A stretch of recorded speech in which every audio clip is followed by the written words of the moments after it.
This is Pet Life Radio. Let's talk pets.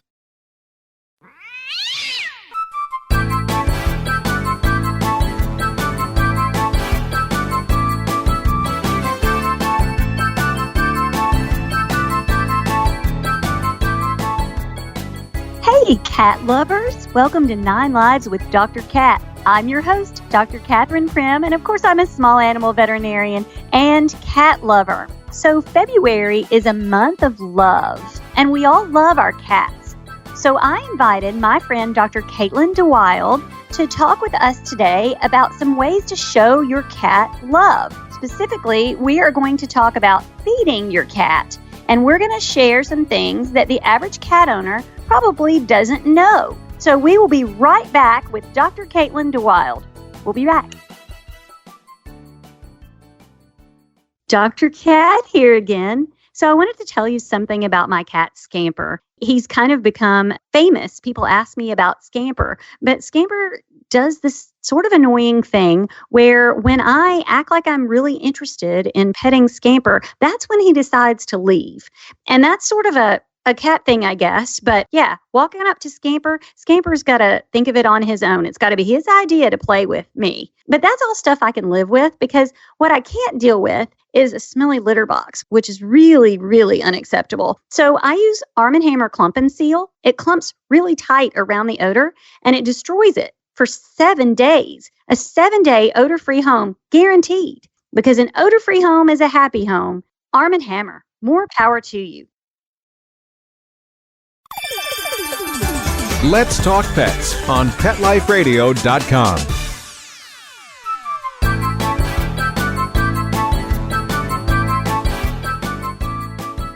Welcome back to 9 Lives with Dr. Cat on Pet Life Radio. And I have with me Dr. Caitlin DeWilde. Hi, Dr. DeWilde. Hi, how are you? I am doing well. So I may accidentally call you Caitlin throughout the show, and I apologize, but you're still Dr. DeWilde. Can you tell us a little bit about yourself real quick? Sure. I'm a small animal veterinarian in the St. Louis area, and I'm one of the chief catvacates, as we say, at our hospital. So, awesome. And I do it myself. So I invited you to talk with us today because, first of all, I knew it would be fun because you're fun, but also because of your catvacate status. So I want to share some things about feeding cats that I feel like people don't really realize. Can you kind of touch on that a little bit? Yeah, I think, the science is kind of still coming out, and I'm really glad to see that there's, as a nerd, right, I always want to have data and science to give to my clients, but we've kind of known this for years, but it's actually now becoming public knowledge that it's actually not good for us to feed our cats in bowls, right? When they just have food placed in front of them, they never have to look for it. It's always right there. And just as well as I do that, when we see these guys in our practices, there's very few cats that come into my exam rooms that are not overweight, right? And that are not having some concerns with activity and or obesity.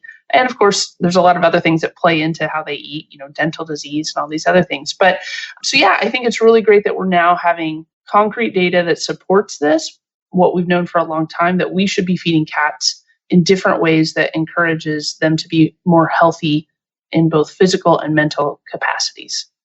I think we underestimate the brain of the cat, and that's something I talk about here a lot. Mm-hmm. I did find a resource for my listeners about how to feed your cat. There's a great brochure on catfriendly.com. So everyone that's listening and not driving, write that down, catfriendly.com, how to feed a cat. They talk a little bit about the issues that Dr. DeWilde was touching on about obesity, and I think maybe some stress associated with feeding in multi-cat households. What do you think? Absolutely. I think, most people get a cat, and when you get a kitten, they're playful and they're young, and we encourage that behavior, and we love that they're like tearing around the house and playing with all these things and pouncing on stuff. And it's adorable, right? When they're little, and it's cute, and we all love that. And then they hit like 2 or maybe 3, and then they're done, right? And then for the next decade, We just expect them to just like lay on the couch and that's fine for them. And that's a pretty boring life. Don't get me wrong. Like they will do it for sure. And it's not, cruel or unusual or anything like that. But when we don't continually provide them, they have no ways of bringing these ideas and products home to their houses. And they'll easily settle into a life of a sedentary lifestyle, and that's how they get bored. That's how behavior problems start. Sometimes urinary problems can be a result of stress. And then that's not good for the cat. And it's not good for the bond that we have with our cats when they're mentally not at their best. For us to just say, okay, not that they're the same cats that live in the wild, right? But as domestic cats, they still have some of those instincts. And when we don't facilitate them getting to use those things, they just, their brains kind of turn to mush, I think. I agree. I think we expect a lot from our cats to just stay in four walls and do nothing but eat. So I admire this push to provide environmental enrichment. I mean, there are TV shows for cats and all kinds of things, but I think feeding is a really a big place where cat lovers can introduce some of this stuff. So what have you found out about different ways to feed? I think, for the longest time, even before some of this official recommendations came out, one of the best things that I have been telling my owners for years is to just start simple. Even if you want to not invest in any other products or major changes to your life, but just move your cat's food every day. We give it to them in bowls, on a mat, in the same place forever. And then we're like, why are you fat? Right? Well, if somebody just always had a plate of pasta for me in one spot, like every day, I would eat it and I would go there and that's all I would do, right? And then I'd go back to the couch. But if we hide their food, maybe not ours, but if we hide it for them, they have to go use their natural hunting behaviors and they have to move around, right, to find it. Not even if we hide it, but a lot of times putting it upstairs or putting it in a different room, or maybe if you have a younger cat and you don't have mobility concerns, putting it up on something. So they have to sniff it out and go find it and then jump up to go actually be able to use it. That would give them, number one, a mental enrichment. And number two, they're having to burn a few calories, which I think, frankly, every cat and me in the world need to do. So I think that's the easiest way to start. I think that it might be good for someone to hide pasta. Absolutely. I really have to work for it. Yes, exactly. I think that would be a good strategy. Well, so if we think about cats physiologically, in order to get a meal in the wild, they have to work for it. So I think that that's reasonable that we just haven't thought of that. So that's a really good idea. I would say maybe hide food in the cat carrier as well, so you kind of get to extra bang for the buck, maybe. Right. Yeah. Then they won't always associate it with the negative of traveling. It sometimes has magical food inside. Exactly. Well, so we found some products too that we wanted to introduce that maybe kind of keep things novel and interesting for the owner and the cat. So let's talk about those. What do you think? So absolutely. And there's several that we could talk about. I think one of my favorite ones is the Doc and Phoebe's hunting system. Are you familiar with that? You tried it yourself? Oh, I love those. Yeah. They're very cute. Yeah, they're super cute and pretty easy to use. So they're little, the normal package comes with 3 little plastic mice, right? So they're a plastic mouse shape with 2 little holes that you can put the food. So your cat's regular dry kibble actually goes in these. And then there's a little soft cover that goes over the top of it. So it actually looks like a mouse. It has like a little tail. I've actually been frightened of one when I came downstairs in the middle of the night and was like, there's a mouse. No, but they're really great because you can just throw them anywhere, right? So you fill them with the food and then you kind of hide them in your house. Or I just literally throw mine into the living room before I'm leaving in the morning. And the cat has to find it, and then they have to work to get the food out.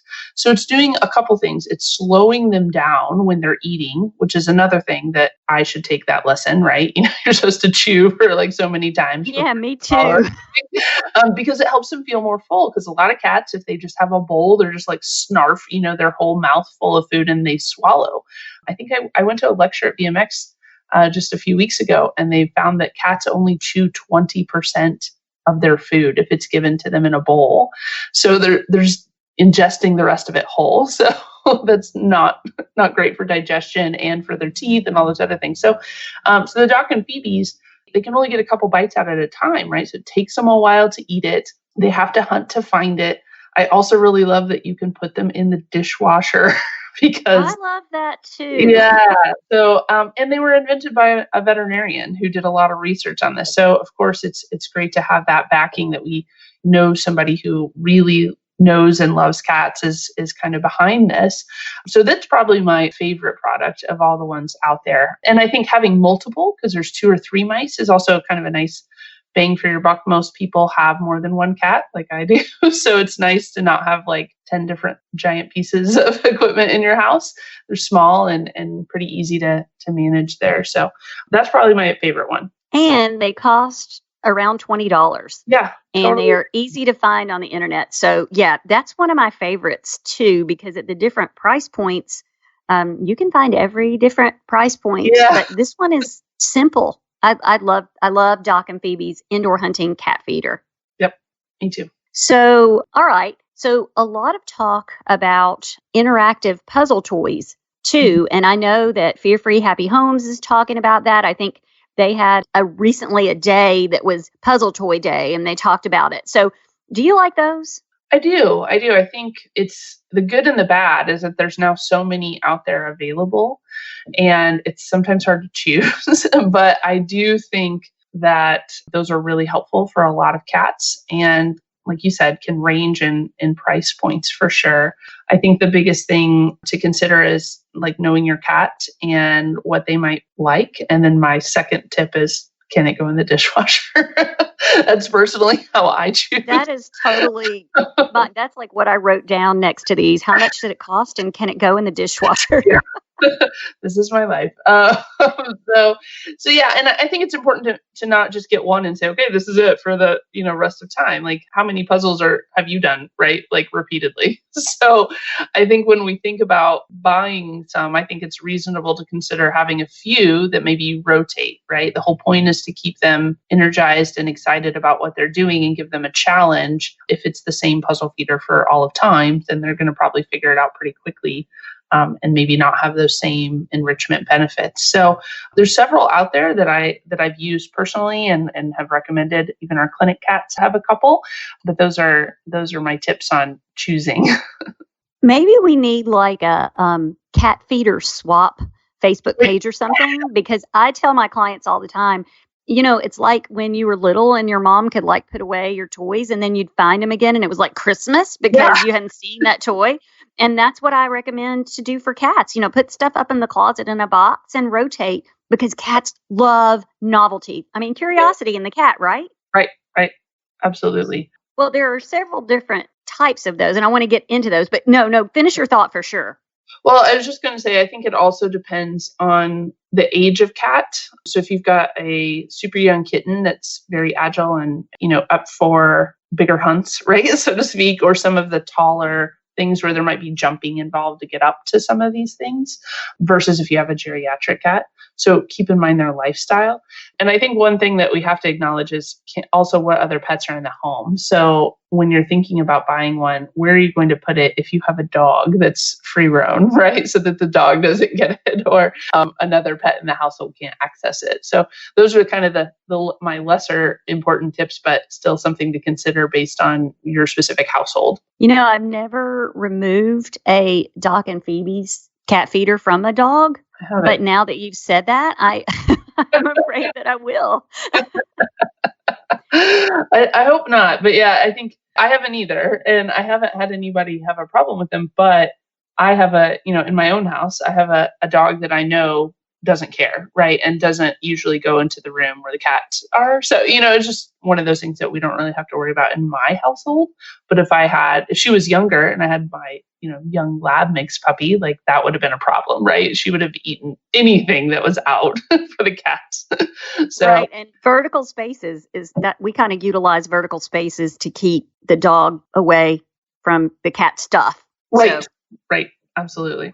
Yep. So there was a fun puzzle toy called the Trixie 5-in-1 Fun Board. Mhm. And I thought it looked really cool. I saw it featured on some social media sites. I haven't tried it yet, but have you seen that one?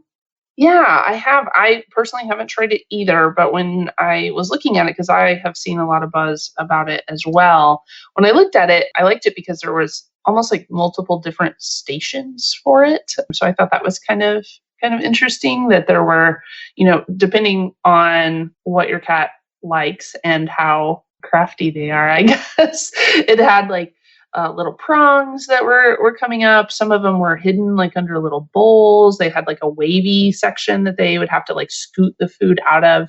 And then some, I think they'd just have to pick up with their mouth, but they'd have to really like almost, I don't want to say dissect it. That's not the right word. That's a more creepy word, but for describing this. But, they'd really have to have multiple stations of getting the food out, which I think is good because I think, again, we never give cats enough credit and they're pretty freaking smart. So I think this is better to give them a couple options to figure out. And I think it might be a good first puzzle feeder if you're not sure what your cat might like or be good at doing. And the buzzword, it's dishwasher safe. Yeah. But it does cost around $43. Yep. So it's a bit of an investment, but like you said, you know your cat, right? So you'll know what your cat will like. So I encourage everyone to sort of look into the Trixie Activity Fun Board 5-in-1 interactive cat toy. So there are lots of things, though. They're not all boards. What else have you found or tried or want to recommend maybe? So one of the things I like is the Catit food tree. I like a lot of their products in general. They have some, obviously it's a feline focused company. So they make some good stuff. And again, dishwasher safe. It's great. The one that I like, and I've tried their previous version of it, but they've updated it to make it even better. But they have one that's called a food tree. So it takes advantage of more vertical spaces. And when I mentioned earlier, I was talking about like, do you have a younger cat or an older cat? They actually have to almost kind of stand up a little bit to get it. And I think that's kind of getting a lot of needs for the cat. Number one, obviously they're going to have to stand up to get the different layers of the food, but that's also allowing them to kind of stretch out. And I don't know if we've talked about this before, but I think cats in general need to use those muscles, right? We see cats that want to stretch, right? And sometimes that leads to some not desired scratching behaviors, right? But a lot of times that's just because they really need to exercise those muscles and not just, again, have something like on the floor in front of them where they're bending their neck down. That's not the only way that they would find food in the wild, right? They would be like probably climbing trees to get birds, like stuff like that, right? So I think this is a little more fun and kind of promoting a different kind of movement for cats and a different kind of stretch pattern. So I think that's great, but I also want to be respectful of like, if you have a geriatric cat who might have some arthritis or it's uncomfortable for them to stand up in that way, this may not be the one for you. But if you've got a younger cat, I think it's pretty cool. So, and it's pretty reasonable. It's like $20, I think. Yeah. And I mean, you could try it. And if it didn't work, send it back. So I was asked by a Facebook page called Catitude Daily this week, in fact, to explain why cats stretch. So I think it's so cool that you mentioned that because I did a little research and human beings, they think, get a positive release of brain chemistry when we do yoga and stretches. One of my theories is that it feels so good to your cat to stretch because it produces positive chemicals. And so I don't know. I just support what you're saying. And I just thought it was really interesting that you brought that up. Yeah. So, all right. So $20. You said the food tree is dishwasher safe. Mm-hmm. Oh, and I think doesn't it have like add-ons that you can add other toys as cats get tired? That's kind of the thing I like about the Catit products is a lot of them kind of work together. So I think you can add on like a little section for a scratcher. You can add on something for them to like rub their face on, like that's I don't know, I think they call it some sort of massager or something, but they're always liking to rub their faces on different materials and leave their scent, right? They're using that natural behavior. And then there's a little spot for like cat grass that you could add on. And then there's even like a little thing that connects all of them that I think you can also put food in. So they have to like bat it out of there and like really, I mean, truthfully, the whole system, it would take me quite a bit to get the food out, I think. as a person. So as a so cat, they don't make a person-sized one. So I sorry, again, I we're feel going to like- have to restrict ourselves. yeah. Okay, so let's take a quick break and come back and talk about some more fun products. We'll be right back. We have a 12-year-old German Shepherd named Sophie, and she became overweight, stinky, greasy coat, and lifeless almost. Then about 4 years ago, we found out she had several vertebrae fused together. She was unable to walk. The vet told us Sophie was going to have to be euthanized. I thought, I've got to do something. DINOVITE.com. I remember Sophie starting the Dynovite, and she from day one has loved it. She is no longer stinky. She is full of life. Dynovite healed Sophie. Dynovite is nutrition. I truly recommend that people not wait until the vet recommends euthanasia. You have to get them on Dynovite right away while they're healthy. Dynovite for life. You won't believe how happy your dog will be. I get my Dynovite from DINOVITE.com. Let's talk pets Let's talk pets on Pet Life Radio. Pet Life Radio. PetLifeRadio.com. Welcome back to 9 Lives with Dr. Cat on Pet Life Radio. So Dr. DeWilde and I are having some fun talking about some products that provide entertainment as well as positive food behaviors in our cats. So we talked about several at different price points, but there are a couple more that are cheaper that I wanted to make sure we touch on. Do you know about the Catch Interactive feeding toy? I don't. I have not. That's one I haven't tried, which is kind of surprising. That is surprising. Well, it's really a simple concept. It's just got like fingers that poke up and you can kind of hide the food in there, but it's less than $30 and it's dishwasher safe. So I kind of like that too. And I recommend, have you ever done the Slim Cat Ball? Because that's my favorite because it's cheap. That's probably been my top one. Yeah. Oh, me too. That's my go-to at my animal hospital. So let's talk about that one. Yeah. So it's been around a little bit longer, I think. So before the Doc and BBs came out, this was probably my go-to recommendation for people to, if they just wanted like one easy thing to do, honestly, just for fat cats, like this was the biggest one thing that I would recommend if they didn't want to hide their food or if they were worried about like a dog getting into the food. So the Slim Cat, you actually put their meal within this plastic ball and they have to bat it around to get a few pieces out at a time. So again, it slows it down. And I liked that it wasn't really accessible by other animals unless they also were batting it around. So, and yeah, it's super cheap. It's like $7 or something like that. So it's, I don't know how, maybe like 4 inches in diameter. So it's not crazy big, which is another, nice thing if you're in a smaller space, so you don't want to have one of these giant cat feeding systems that we talked about. But yeah, I think it just encourages them to move and to play and to slow down their eating. And again, dishwasher safe. So winning there. And the little holes can be different sizes depending on the size of your cat's kibble. And I have learned that on different floor surfaces, that rascal can really move. Oh, yeah. Yeah. Hardwood. And yeah, I actually had to, this has been a few years ago, but all of the cat toys for us, I have only hardwood, and I would have to pick them up at night because I would hear my cats like rolling. It sounds like a bowling ball on your floor. So yeah, they definitely have some mobility, encouraging moves there.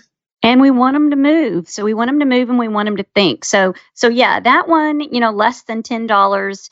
It's comes in different colors and it's really flexible with whatever kind of food. So I have those in my office because I want to emphasize the point that I want every cat to have something. Sure. And I'd rather everybody, have all 5 of these and rotate them. But I realize that there are limitations. But just raising people's awareness about them is why I wanted you to come on today. Oh, I'm happy to help. I hope my own cat's experimentation has now paid off. I feel better about the investment. Well, isn't it funny that our own pets are kind of guinea pigs for stuff? Absolutely. Because mine are, and I admit it freely. Yeah. Well, it's been really fun to talk with you today. And I hope that all of my listeners out there have learned something and at least want to find out more information, even if all you do is hide treats around your house. That is an improvement. So everybody just make a resolution, I guess. It's a little late for resolutions, but make a way for your cat to think and move, because it's so important to head off behavioral problems associated with stress and obesity, which of course shortens your cat's life. But thank you, Dr. DeWilde, for joining us today. Happy to help. Thanks for having me on. So don't forget, listeners, catfriendly.com, and that Dr. DeWilde's favorites feeding toys are Doc and Phoebe's indoor hunting feeders and the Slim Cat Ball, both affordable and dishwasher safe. So I want everybody listening to go out and have a perfect day. Let's Talk Pets, every week on demand, only on PetLifeRadio.com.